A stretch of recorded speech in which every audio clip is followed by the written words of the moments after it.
시편 119편 169절. 여호와여, 나의 부르짖음이 주의 앞에 이르게 하시고 주의 말씀대로 나를 깨닫게 하소서. 나의 간구가 주의 앞에 이르게 하시고 주의 말씀대로 나를 건지소서.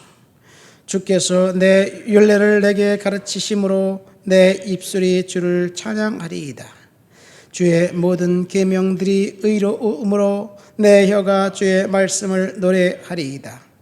내가 주의 법도들을 택하였사오니 주의 손이 항상 나의 도움이 되게 하소서. 여호와여, 내가 주의 구원을 사모하였사오며 주의 율법을 즐거워하나이다. 내 영혼을 살게 하소서. 그리하시면 주를 찬송하리이다.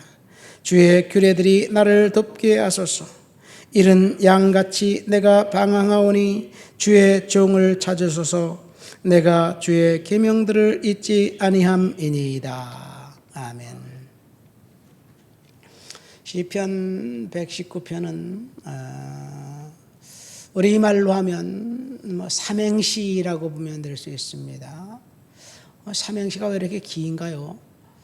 의아할 수도 있겠지만 삼행시는 세자를 가지고 시를 지은 것이라면 시편 119편은 히브리 알파벳 22개를 그 알렙부터 맨 마지막 그 알파벳인 타우까지 그 알파벳 한자를 대략 9절에서 12절 정도로 그 한자를 가지고 하나님 앞에 찬양한 거예요.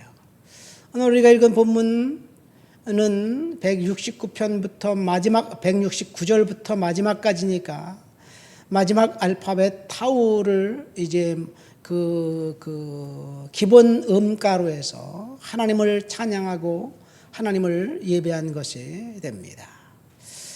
그리고 오늘 본문의 핵심은 하나님 앞에 기도한 거지요. 뭐라고 기도했습니까? 169편 말씀해 보니까 여호와여, 나의 부르짖음이 주 앞에 이르게 하소서. 기도입니다. 그 주의 손이 항상 나의 도움이 되게 하소서. 173절 이것도 기도입니다.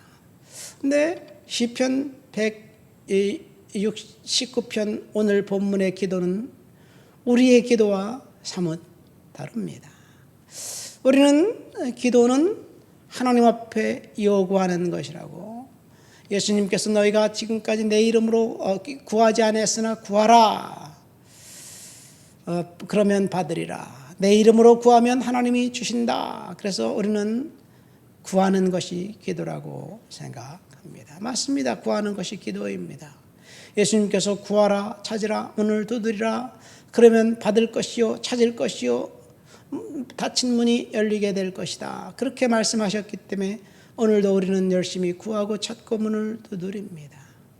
그래서 하나님이 구하는 자에게 주시고 찾는 자에게 찾게 하시고 문을 두드리는 자에게 열리게 해 주실 것을 믿음으로 하나님 앞에 요청하며 그렇게 기도합니다. 그러나 본문의 기도는 구하는 그것뿐만 아니라 하나님 앞에 찬양하고 하나님을 높여드리는 것 또한 기도라는 이야기이지요. 169절 그 뒤에 보면 나의 주의 말씀대로 나를 깨닫게 하소서. 170절에는 주의 말씀대로 나를 건지소서. 깨닫게 하소서, 건지소서. 이 말씀은 어떤 의미에서 간구라고 본다면, 그러면 171절에 주께서 율례를 내게 가르치심으로 내 입술이 주를 찬양하리이다. 무슨 말입니까? 기도의 응답을 하나님의 말씀 율례에서 찾고 그리고 하나님을 찬양하겠다는 이야기입니다. 그러니까 기도는 우리가 간구한 것을 달라는 요청도 기도지만, 기도는 주님의 말씀에 나에게 어떻게 살아야 될지 가르쳐 달라는 요청뿐만 아니라 하나님을 찬양하는 거예요.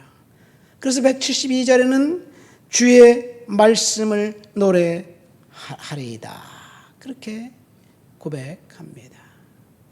오늘 우리는 간구의 기도를 지금까지 했다면 하나님을 찬양하는 찬양의 기도가 오늘은 하나님 달라고 그러는 요청하는 것보다는 하나님의 이름을 높여드리고 찬양하고 하나님을 경배하는 그 기도를 오늘 하루만큼이라도 해봤으면 좋겠다, 이런 생각을 제가 아침에 묵상하면서 깨달았습니다.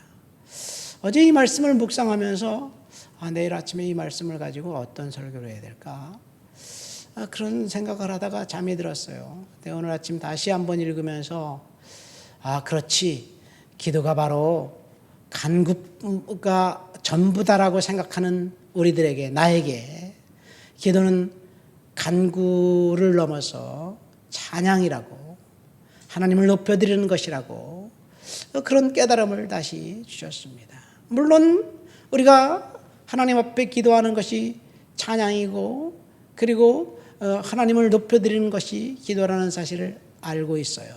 그럼에도 불구하고 우리는 요청만 내려놓다가 가는 것이 우리의 기도의 전부였다는 것을 제가 생각하면서 오늘만큼은 내 상황이 어쨌든지 간에 그 상황 속에서 하나님이 인도해 주시는 것을 찬양하고 높여드리겠다, 그런 결단을 했습니다.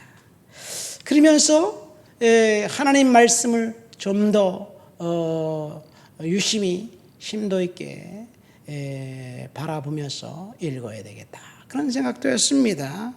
173절 말씀 보세요. 내가 주의 법도들을 택하여 싸우니 주의 손이 항상 나의 도움이 되었습니다. 하나님의 말씀 가운데 하나님의 손이 나를 돕고 있다는 사실, 그 사실을 다시 한번 깨닫고, 여러분, 우리는 성경 말씀을 읽고 그리고 성경 말씀을 주는 의미를 되새기면서 신앙생활한다고 생각을 하지만 사실은 우리는 성경 말씀을 그냥 관성으로 읽어요. 그리고 들은 풍월로 해석을 합니다. 들은 풍월이란 교회에서 설교 말씀 들었던 것, 그런 것들 가지고 성경 말씀을 해석을 해요. 사실은 들은 풍월이 목사님들이 설교했던 그 말씀이 진짜 성경적일까? 진짜 성경에서 그렇게 이야기하는 것일까? 그것은 우리는 생각해 보질 않아요. 틀리게 설교하는 경우도 사실은 많이 있습니다.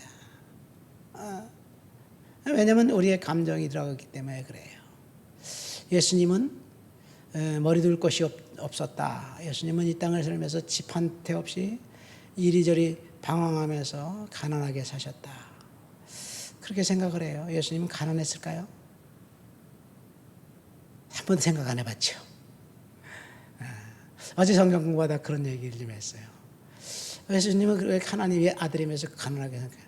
누가 예수님이 가난했다고 얘기합니까? 성경에 예수님이 가난했다, 부자였다 말은 없어요. 그렇지만 예수님이 생각을 해보세요. 예수님 만나는 사람들마다 병 고쳐주고 문제 해결해 줬으면 문제 해결 받은 그 사람이 예수님을 가만 놔뒀을까? 나는 내가 볼 때는 산의 진미로 대접했을 것 같아. 그런 생각이 들더라고요. 갑자기 들었어요.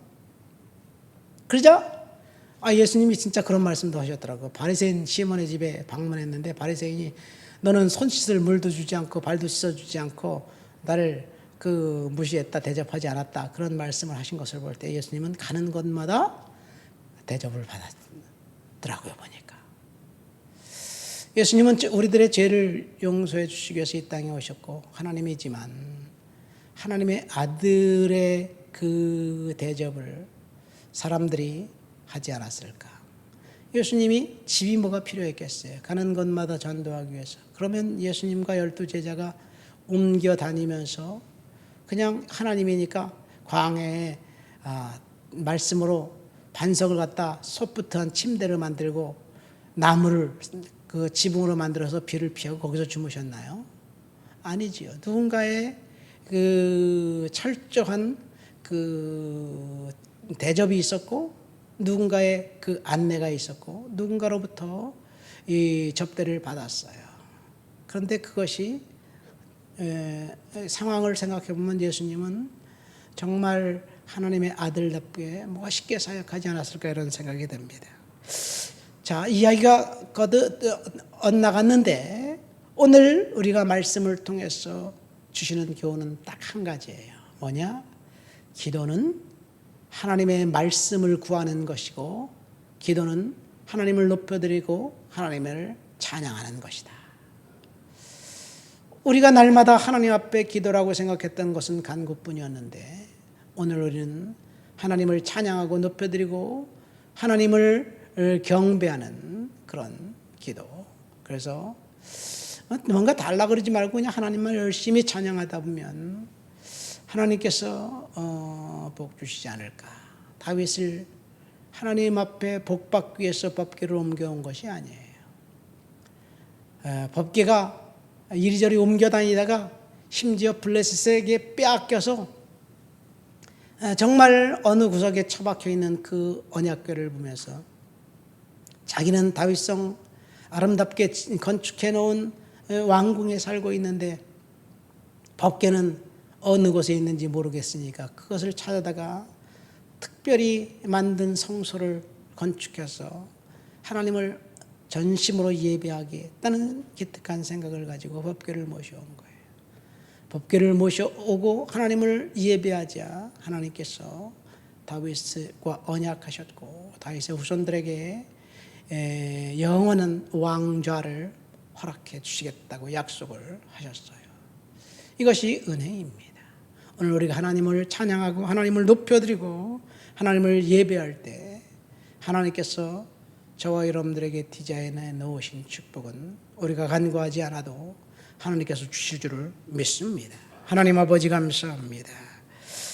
시편 119편 시인의 찬송을 통해서 우리가 오늘 하루는 하나님을 열심히 찬양하고 경배하고 높여드리는 하루 될 수 있도록 도와주시옵소서. 예수님의 이름으로 기도합니다. 아멘.